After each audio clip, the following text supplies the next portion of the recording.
I'm Bruce Robert Dell, the CEO of Euclidean. In 2010, our technology appeared in most of the world's media. We had found a way to give computer graphics unlimited power.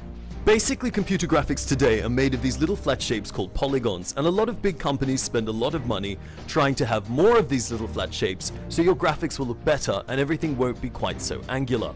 There is a better way to do computer graphics which is used in medicine and the sciences, and that is to make everything out of tiny little atoms instead of flat panels. The problem is this particular system uses up a lot of processing power, so the more objects you have on the screen, the slower your computer will run. Having 4 or 5 detailed objects will run just fine, but you certainly can't do a level of a game. We got a lot of attention because we made the claim that we could run unlimited little 3D atoms in real time. To understand this claim, you need to consider the state of the industry. There's lots of large companies that are pouring billions of dollars into trying to increase the polygon count. At present, they seem to be able to increase it by about 25% a year. If any of these large companies was to suddenly come out with 10 times more polygons than their competitors, that would be enormous news. But we didn't increase the geometry count by 10 times, or 100 times, or 1,000 times. We increased it so far we could abandon polygons altogether and move to little atoms and run them in unlimited quantities. If what we said was true, then it was the largest breakthrough since 3D graphics began. 2 months after announcing it, we declined all further interviews and then completely disappeared. Most people said the technology was too unbelievable and was probably never real to begin with. It's been 1 year since our disappearance, and a lot of people are asking what's happened to us. Well, we're not finished yet, but we'll give you an update as to our present level of advancement. We've made a little island. The island is 1 kilometer square. This island is made of 21,062,352,435,000 polygons. In the graphics industry, everyone's used to using polygons, so we thought we'd build a polygon converter. By converting polygons to unlimited detail point cloud data, you can then run them in unlimited quantities. We've converted them at a rate of 64 atoms per cubic millimeter. If you're not sure how small a cubic millimeter is, that's a rate of 1 million atoms per cubic inch. If you're still not sure how small that is, these are grains of dirt.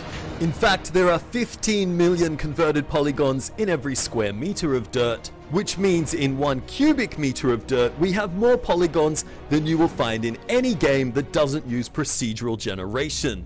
Graphics are definitely getting a lot better. If you compare Crysis 1 to Crysis 2, you see nearly double the polygon count. But things still don't look realistic. That's not the fault of the artist. In fact, we're eager to see what happens when we give our technology to real artists in the games industry. We played with it ourselves, of course, and we came up with this. But remember, we're far from the world's best artists. So it'll be very interesting to see where our technology ends up going when there's more synchronization with other players in the industry. Our polygon converter converts things straight from 3ds Max, Maya, and other 3D programs, so it's pretty much business as usual for the artist.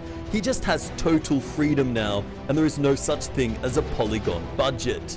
Polygon counts are pretty low today in games. If we look at things like palm trees and then compare them to, say, a palm tree made with unlimited detail, our technology, we can see that the polygon budget was pretty restrictive. So by removing that burden from artists' lives, I'm sure we'll make a few friends. As for our supporters who play games, your graphics are about to get better. Better by a factor of about 100,000 times. 100,000 is a pretty big number. Perhaps we're exaggerating, so we'll let you be the judge of that. The ground in games today consists of a very nice photo on the ground and some blades of grass sticking up from it. This is our ground in unlimited detail, and obviously even the grains of dirt, as mentioned before, are real geometry.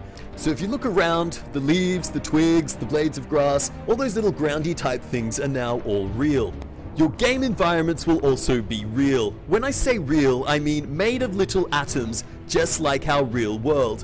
Your game environments up until now have been a bunch of tricks to deal with the low polygon budget. Things like sprites which are always facing you, or objects in the distance which are just really flat pieces of cardboard, or things like a cactus where it's very detailed on one side, but we don't want to waste polygons, so the other side looks like an octopus tentacle. Sometimes objects far away just disappear into the fog, and other times they just pop up as they swap between different models. I'm sure in the future our children will look back with amusement on these things in the same way that we look back on blocky 3-color graphics. Getting back to our island demo, I hope you will forgive the repetitious graphics. Please remember we're a technology company, we're not a games company.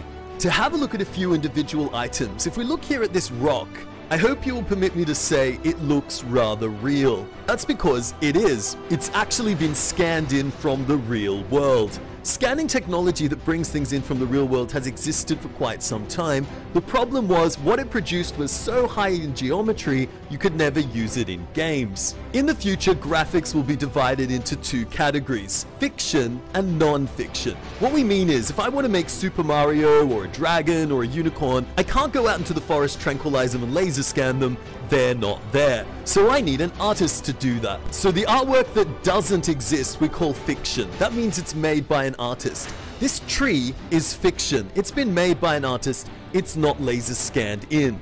The rock, on the other hand, is non-fiction, and the cactus is a hybrid of the two. To make this cactus, we didn't have any cactuses that looked this way in our little part of Australia. The cactuses that we had weren't quite as interesting. So we took the pieces of them, we twirled them around to make circles, and then we added some dry leaves on top, which we changed the color of. If we were a little bit more creative, we would have taken the wings of a swan and put them on a tiger, but we didn't think of that at the time. This island demonstration shows our present level of technology, but that level is far from complete.